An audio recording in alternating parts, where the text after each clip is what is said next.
市农会今年伫走马濑休闲农场推出上爱走马濑泰迪熊嘉年华特展，伫南汇园区展出真侪古水的泰迪熊，其中上特别的就是有10尺悬的泰迪熊，要提供给游客来翕相。除了呢，在我们的室内呢有布置的一些泰迪熊的相关的布偶娃娃的展示之外呢，其中呢最特别的呢就是有一座将近10米高的一个大型的充气泰迪熊。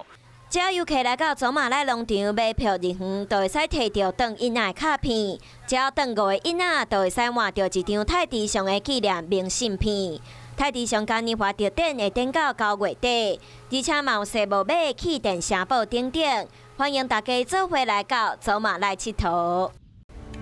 我是陈雅玲，想要跟我一起从零掌握天下事吗？赶紧按下华视新闻 YouTube 频道的订阅按钮，开启小铃铛，跟我一起探讨公共议题，给您最专业的华视新闻。